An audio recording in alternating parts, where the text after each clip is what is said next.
Փետրվարի 4-ին 2026 թվականին ժամը 21:30-ին Pan Armenia հեռուստաալիքով եթեր է դուրս գալիս Գոյամարտ սերիալի 9-րդ մասը, որը ևս մեկ անգամ ապացուցում է, որ այս պատմությունը պարզապես սերիալ չէ, այլ խորքային խոսք կյանքի, պայքարի եւ արժանապատվության մասին։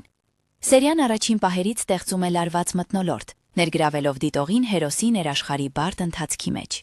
Ռաֆայելի կերպարը ներկայացված է բազմաշերտ եւ անկեղծ։ Նրա մասնակցությունը ստվերային մենամարտերին ոչ թե փառքի ձգտում է, այլ ցավոտ անհրաժեշտություն ընտանիքը պահելու համար։ Սյուժեն հստակ ընդգծում է, որ պայքարը միայն ֆիզիկական չէ, այլ առաջին հերթին ներքին, խղճի, սկզբունքների եւ սիրո պահպանման համար։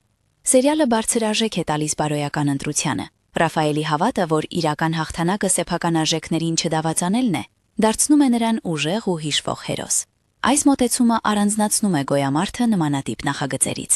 9-րդ մասը խորացնում է դրամատիկական լարվածությունը եւ զարգացնում կերպարների փոխհարաբերությունները, պահպանելով պատմության ամբողջականությունն ու զգացմունքային ազդեցությունը։ Գոյամարթը շարունակում է մնալ որակյալ եւ մտածող սերիալ, որը ստիպում է ոչ միայն դիտել, այլ նաեւ զգալ ու գնահատել պայքարի իրական արժեքը։